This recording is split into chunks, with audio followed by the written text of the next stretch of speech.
convidada que é uma referência nos esportes femininos e uma craque da seleção brasileira. Marcou hat-trick em Copa do Mundo, passou por diversos clubes do futebol brasileiro e agora está na principal liga do futebol norte-americano. Eu tô aqui com a minha amiga Ari Borges. Tudo bem, Ari? Como que você tá? Tudo bem, Nath. Prazer. Obrigado pelo convite. Obrigado pelo papo. Acho que a gente tem muita coisa para conversar. Temos assunto, viu? E, Ara, ó, eu conheci essa braba aqui lá no ABC Lindo de Meu Deus, em 2016, quando eu tava fazendo meu TCC de futebol feminino e jogava onde? Jogava no Centro Olímpico. Centro Olímpico, uma grande referência do futebol e dos esportes de base, né? Conta pra gente começar esse papo, como que você chegou até o Centro Olímpico? Eu sou de São Luís, no Maranhão, né? Nordestina. Comecei jogando bola lá pelas ruas, na frente da casa da minha avó. A gente gostava muito de jogar na praia, né? É o que atrai o pessoal lá pro futebol. E bem novinha, aos 9, 10 anos, eu vim conhecer meus pais. Meus pais moravam aqui em São Paulo. E vim para morar com eles, conhecer, na verdade, porque meus pais saíram, eu era muito nova, né? E meu tio, que era a referência que eu tinha do futebol lá na minha cidade, chegou pro meu pai e falou: poxa, Dino, a Ari joga futebol, infelizmente aqui a gente não tinha muita oportunidade, ela jogava com os meninos, mas eu acho que aí em São Paulo talvez as coisas possam melhorar. E aí, meu pai, hoje é um dos maiores incentivadores que eu tenho, mas no começo ele admite que ele não deu muita bola, né? Porque ele queria que a filha dele, sei lá, estudasse, né? Pra ser uma doutora, alguma coisa assim. E um dia ele me pegou jogando numa quadra e falou: poxa, você joga bem, né? Vamos lá procurar alguma coisa pra você fazer. A gente começou numa escolinha, só que era muito difícil, Nath. Eu comecei a querer jogar com as meninas, mas eram poucas meninas, a gente não conseguia fazer nenhum coletivo. Até que deu uma doideira na cabeça do meu pai e falou: quer saber, vou te pôr pra jogar com os meninos. Assinou um termo de responsabilidade na escolinha, né? Porque o pessoal ficou preocupado, afinal era uma menina jogando com os meninos, né? Diferença de força, de corpo e tudo mais. Meu pai: não tem problema não, assina o termo, pode colocar ela pra jogar com os meninos. Meu pai trabalhava ali na região do Vila Mariana, que é onde tem o Centro Olímpico. E um dia ele chegou em casa do nada e falou: ó, faz um tempo que eu tô olhando umas meninas passando com uma camiseta roxa, que era o uniforme, escrito futebol atrás. Eu achei muito interessante, porque todas as vezes eu só encontro as meninas, então acho que é só focado pro futebol feminino, que era o que a gente tava procurando, né? E aí meu pai me levou lá no Centro Olímpico, cara. E aí no Centro Olímpico fiz uma peneira com 90 e lá tantas meninas, acabei passando, e aí no Centro Olímpico você sabe bem, passei por todas as categorias de base lá dentro, sub-13, sub-15, 17, sub-20, cheguei no profissional lá também, na época era o Jonas e o Lucas. Que terão participação, né, na sua vida futura, né? Sim, eram os meus treinadores de lá. Foram caras muito importantes, assim, não só na minha formação como atleta, mas também como pessoa. Gente, só para contextualizar, o Jonas Urias, que foi técnico do Centro Olímpico, passou pela seleção de base, treinou a seleção de base e hoje é técnico do Cruzeiro, né? Isso, E depois teve uma participação quando ele te levou pro esporte, que a gente vai chegar lá. E o Lucas Piscinato, atual técnico do Corinthians. Sim, o pessoal é Lucas. Pra mim, a gente só conhecia como Sorô, né? Que ele é de Sorocaba, era o apelido dele. Mas foram realmente dois caras muito importantes, assim, na minha formação, e depois encontrar de novo o Jonas, que aí foi onde eu comecei minha carreira profissional também. Conta pra gente lá no esporte a sua chegada, como que foi essa participação no futebol nordestino, as dificuldades que você passou, e eu sei que tem coisa boa também lá. Foi muito legal, foi muito importante para mim ter feito essa passada de categoria de base para o profissional junto com o Jonas, que era alguém que eu tinha de confiança. Ele ligou pro meu pai e falou: ó, Dino, eu queria muito levar a Ari lá pro esporte, afinal eu era menor de idade, então existia esse também de, poxa, meu pai confiar em alguém, e o Jonas foi a pessoa perfeita para fazer isso. E foi muito legal, porque quando eu cheguei no esporte, por ser menor de idade, eu tinha um certo horário, Nath, para chegar no alojamento. Mas era óbvio que eu não queria chegar no horário, né? Ari, então... queremos chegar no horário? Tá bom. Então a gente começou a fazer amizade com segurança, sabe? Falava: ó, hoje a gente vai chegar umas 10, a gente vai chegar umas 11, sabe? Gente. Queria dar uma volta, queria conhecer Recife, na praia e tudo mais. Mas foi muito legal. É óbvio que eu, como nordestina, torço ainda para o futebol no Nordeste melhorar. Até o esporte subiu para a Série A agora, então fiquei muito feliz, porque ainda conheço as pessoas que trabalham por lá. Mas quando eu estava por lá, infelizmente, a situação era um pouco mais difícil. A gente morava no alojamento debaixo de uma arquibancada do ginásio em reforma, sabe? Então, no final do meu segundo ano até, eu falo que ainda bem que eu saí, porque no terceiro ano o time caiu para a Série B, os gastos foram reduzidos, o time acabou. Eles simplesmente acabaram com o time no meio da temporada. Como que foi a sua passagem, né, essa saída do esporte e a vinda para o São Paulo, que é um clube de camisa, que, lógico, você deve ter vindo com muita expectativa, mas que também você encontrou algumas situações que trouxeram, né, uma certa dificuldade também para o desenvolvimento do seu trabalho. Mais uma vez foi uma passagem importante, legal para mim, porque era mais um cara que eu tinha confiança, que era o Lucas, na época o treinador de São Paulo, e tinha um fator extra que pesou muito, que meu pai é São Paulino, doente. Olha, então contou, hein? Então foi muito bacana, assim, mas como você falou, chegar no São Paulo também foi um ano muito especial para mim, né, dentro de campo, primeiro ano do futebol feminino do São Paulo voltando. A gente chegou numa final. A2, né? A gente foi campeão da Série A2, conseguindo a vaga para a Série A1, finalista do Campeonato Paulista, que, como todo mundo sabe, é uma das competições mais difíceis que tem no calendário do futebol feminino no Brasil, derrubando já times consagrados, Santos, conseguindo chegar numa final contra o Corinthians, que era uma potência, e a gente sabia que só de estar lá na final já era um grande feito, mas realmente durante o ano a gente encontrou algumas dificuldades. A gente dividiu o gramado social com os senhores de idade do time 40 anos que treinava lá. A gente ia para Cotia treinar, o campo era o menor que a gente tinha para poder treinar. E aí, a gente depois viu você pulando muro. A gente não fala lá do CT do São Paulo, no masculino e no feminino. Às vezes elas não treinam no mesmo CT, mas o CT do masculino fica ali um do lado do outro. Como que foi pular esse muro aí, hein, Ari? Muito fácil, Nath, porque o Palmeiras me apresentou um projeto de carreira, me apresentou, olha, Ari, aqui a gente tem isso, isso, isso, e eu fui colocando na balança, simples, Nath, o que o São Paulo vai me oferecer, o que o São Paulo vai me dar de estrutura, óbvio, questão de salário também.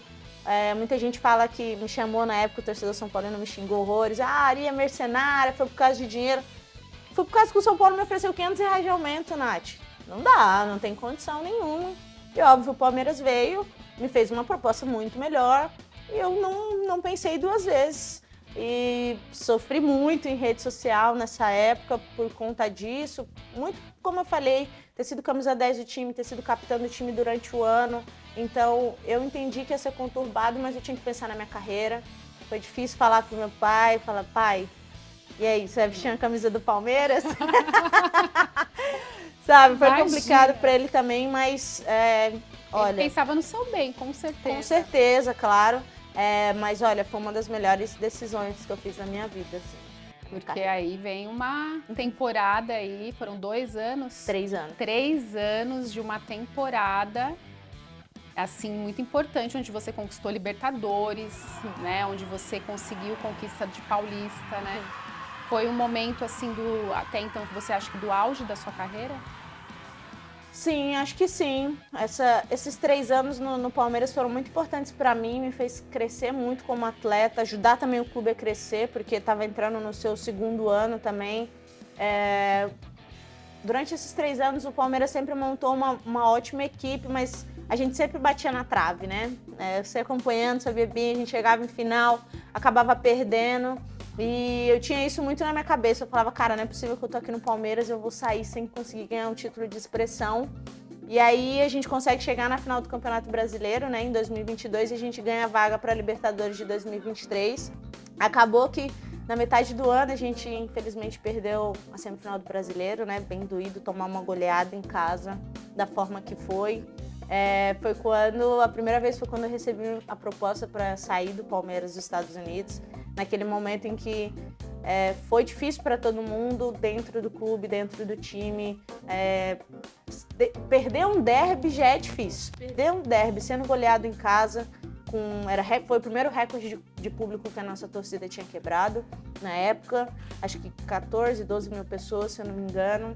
Então eu falei, eu fiquei balançada na hora de tipo, caramba, acho que talvez a oportunidade de eu sair mesmo, tá na hora de sair. Só que aí o peso das meninas, a conversa, pesou na hora H mesmo de decidir. Falei, não quero mais ir, acabou, eu vou pra Libertadores mesmo, é isso, não vou sair daqui desse jeito. E foi outra decisão maravilhosa que eu tive. Foi seu momento, né? Foi um momento de redenção assim, nosso, realmente, dentro do time. Ganhar Libertadores, depois voltar e ganhar o Paulistão. E aí sim eu saí realmente com o sentimento de ok, agora eu posso sair. A gente não pode falar de Palmeiras também sem falar de gestão. Acho que quando você saiu ainda não era Leila, né? Ou já era Leila? Sim. Como que foi para você esse período que ela entrou? Como que você vê essa vivência de ter uma mulher no cargo de comando? A Leila, ela tem uma representatividade importante por ser a única mulher presidente. Há também algumas questões, né, de contestação ainda sobre o futebol feminino em relação ao trabalho dela, mas como você vê isso? Primeiro, pra gente como mulher, ver ela nessa posição como presidente de um clube tão grande como a Palmeiras, acho que pra gente é muito motivante, né? Incentiva a gente que já está nessa posição, incentiva outras mulheres, incentiva as meninas que estão começando e pensam em, quem sabe, trabalhar dentro do futebol, que é um mundo realmente muito masculino. Espero, como torcedora hoje do Palmeiras, que ela olhe cada vez mais o futebol feminino do Palmeiras, que ela realmente valorize, porque acho que ela tem um produto muito importante na mão e acho que se ela conseguir usar isso, o futebol feminino do Palmeiras só tem a crescer. Como que você chegou à decisão de que era a hora de sair do Brasil? Eu estava no meu 3º ano de Palmeiras, né, Nath? Então eu entendia que realmente aquele seria meu último ano. Acho que estava um momento em que a gente estava se preparando para uma Copa do Mundo também na seleção. No primeiro ano eu saí... Brasileira de São Luís do Maranhão pro frio dos Estados Unidos. Eu saí de São Luís estava batendo 38 graus. Uau! Eu dei uma passada rápida em São Paulo para resolver visto e fui direto. E as empresárias chegaram para mim e falaram, Ari, prepara a mala pro frio, que você vai chegar em Luíva, tá frio. Eu falei, ok. Botei 3 jaquetinhas, 3 calças, moletom. Eu falei, tô pronta pro frio. Cheguei lá, Nath, no meu primeiro dia que eu cheguei, a sensação era -5. Gente, eu achava que eu tava pronta. Eu não tava pronta. Tava pronta pro friozinho daqui de São Paulo. Exatamente. Aí eu cheguei lá e a gente foi, ela falou assim, beleza, pegou na minha mão e falou, agora eu vou te preparar pro frio. Saímos, aí a gente foi comprar roupa, foi comprar jaqueta, realmente, uau, porque é isso, você só consegue sair de lá de jaqueta. Então, esse começo de adaptar no clima foi pedrada. E aí você chega na seleção brasileira com um processo de reformulação novo com a Pia Sundhage. Foi muito bacana, né? Você chegar na seleção principal é o sonho de todo atleta, né? Você poder representar o seu país, né? A Pia, acho que foi a treinadora que realmente começou essa reformulação, começou a dar chance para novas carinhas na seleção brasileira e eu fui uma dessas. E para mim foi um momento muito especial. Eu ainda estava no Palmeiras, na minha primeira convocação. E depois ter esse processo também indo para os Estados Unidos, né, indo para uma liga mais forte, que era algo que ela gostava que a gente fizesse, de que a gente cada vez mais de conforto, isso, exatamente, né? Buscasse um nível de competitividade mais alto. E para mim realmente foi muito legal, me fez crescer muito como atleta, me fez ver o jogo de uma forma diferente, não só daquele negócio de eu quero ter a bola no pé o tempo inteiro, não, eu tenho responsabilidade tática, tenho ações dentro do jogo muito mais com bola, ou sem bola do que apenas com bola. Então, para mim, ela foi uma treinadora que realmente vai ficar marcada na minha carreira, porque foi a pessoa que me deu a oportunidade de poder estar na seleção brasileira e de realizar um grande sonho. E aí vocês chegam à Copa do Mundo, né, com uma preparação muito importante, com delegação com mais mulheres, com uma estrutura desde da vestimenta, né, para ir para a Copa do Mundo, a aclimatação, a preparação, chegam com uma expectativa alta, né? Uhum. Infelizmente as coisas não aconteceram como a gente queria, assim, Nath, dentro de campo, mas realmente foi um marco, né, na seleção, poder ver tudo que foi feito pra gente ali, que acho que era realmente o que a seleção feminina merecia, né, e merece daqui pra frente, merece para as próximas gerações, né, para essas meninas que vão vir, vão poder colher cada vez mais frutos daquelas que correram pra gente lá atrás, a gente ficou muito feliz de poder ver, né, ali durante a Copa tudo que estava sendo feito. Como eu falei, infelizmente, né, as coisas dentro de campo não saíram da forma que a gente esperava. Acho que a gente poderia ter ido um pouquinho mais longe, assim, para falar a verdade. Acho que a gente, óbvio, ir para um último jogo com uma pressão muito grande, jogando com uma seleção que já estava classificada, né, com aquele empate. Então, pra gente foi um baque, pra mim foi um baque muito, muito, muito difícil. Voltei pra casa, voltei pro Brasil. Óbvio que pra mim, individualmente, pra Ari foi muito marcante, né? Poder ter feito os 3 gols na primeira partida. Então, poxa, todo mundo ali, né, conhecia, começou a me conhecer, passou a me conhecer. Rede social, né, que traz essa loucura na nossa vida. Mas quando eu voltei pro Brasil, eu não queria falar com ninguém, Nath. Eu não queria que ninguém me reconhecesse na rua, eu não queria que ninguém soubesse que eu era Ari. Essas pessoas, eu te conheço de algum lugar, eu falei, não conhece não. Saía fora, porque, sabe, sentia vergonha, porque, vou ficar pensando só em mim, como individual, que foi quem fez 3 gols, mas, poxa, minha seleção perdeu, minha seleção foi eliminada numa Copa do Mundo. Você deu uma entrevista muito marcante, né, depois do jogo, se cobrando, né, falando muito, né, que teria que se cobrar, se preparar muito mais, né, para uma Copa. Aquele momento ali foi muito... doeu muito forte em você, né? Foi muito doloroso para mim, pro grupo também, sabe? Porque a gente realmente estava numa expectativa muito grande de, poxa, ir lá e o mundo inteiro voltando, olhando para você. Era a última Copa do Mundo da Marta, que era nossa capitã, era o maior exemplo que a gente tem de jogadora, melhor jogadora de todos os tempos, tá jogando do seu lado numa Copa do Mundo. Então, mexeu muito, assim, comigo, realmente, de uma forma que...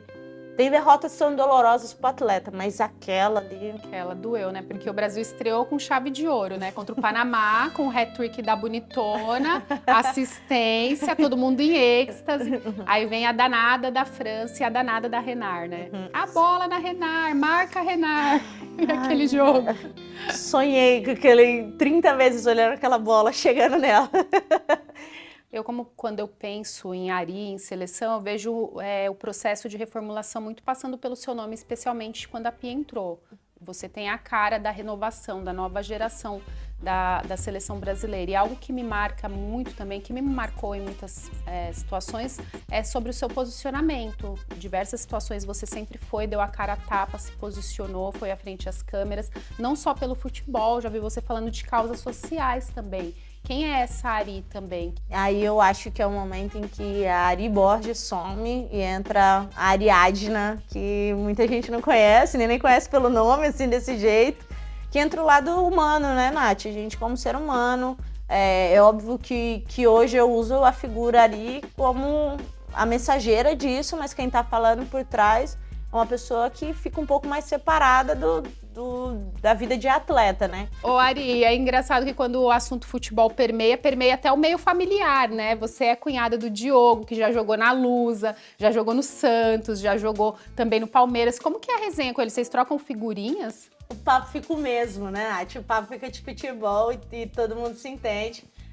Mas sim, a gente conversa muito sobre futebol. Ele também entender, né, um pouco do futebol feminino. Ele é muito interessado em perguntar, poxa, como que é o trabalho de vocês, como que é a estrutura de vocês nos clubes, pergunta como que tá lá nos Estados Unidos, a gente conversa muito sobre, às vezes tá assistindo mesmo futebol, a gente tá resenhando, falando sobre jogador, falando sobre os clubes que estão jogando, falando sobre Palmeiras, falando sobre a Portuguesa, falando sobre tudo, mas é legal, né, você tá com pessoas também que tenham vivido a mesma coisa que você, alguém que pode te dar algumas dicas, algumas informações. E nessa conversa aí sobre expectativas de Copa do Mundo, o que você diz para ele?